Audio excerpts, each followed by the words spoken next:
খিলগাঁওতে মুক্তা biryani house নামে একটা দোকান আছে, সেখানের গরুর চাপ, বিরিয়ানি, পরে খাসির লেগ পিসগুলো এত মজা হয়। তোমাদেরকে আমি মানি ব্যাগ গ্যারান্টি দিব, সেখানের খাবারগুলো ট্রাই করে তোমরা দেখতে পারো। তো এগুলো আমার যখন আমার কাজিনদের বলছি, তারা মানে বলতেছে যে ট্রাই করবে। তো তারা আস্তে আস্তে লেট হয়ে যায়, লেট হওয়ার কারণে আমরা সেম খাবারগুলো অন্য একটা দোকানে গিয়ে ট্রাই করি। দেখতে কিন্তু খুবই লোভনীয়, কিন্তু খেতে এত বাজে, ট্রাস্ট মি, আমার লাইফে এত বাজে খাবার আমরা কখনোই খাই নাই। চকচক করলে যে শোনা হয় না, এটা তার প্রমাণ। তারপরে যেহেতু কাজিনটার সাথে ছিল, হাসি মজায় খাবার যে এত খারাপ সেটা আমরা ভুলে গেছি, যেহেতু কাজিন টাইম। আসলে শুনে আসি এক একজনের হিলেরিয়াস সব এক্সপিরিয়েন্স। লেগ পিস শুধু হাড্ডি ছাড়া আমি কিছু দেখতেছি না, যাই হোক হাড্ডিটাই খেতে হবে। খারাপ হলে কিন্তু পদ্মা সেতু নষ্ট এটা তো মেয়ে। ফেলে দিতে হবে।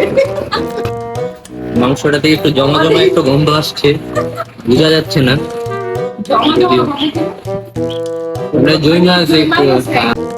লবণ কেন?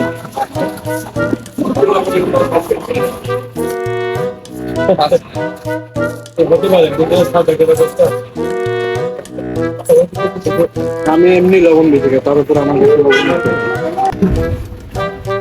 এইটাতেই হতাশা। যাও, তোর কথা আর কোনো সত্যি নাই, পরে বলি। কি অবস্থা আমাদের? খাওয়া পাই নাই,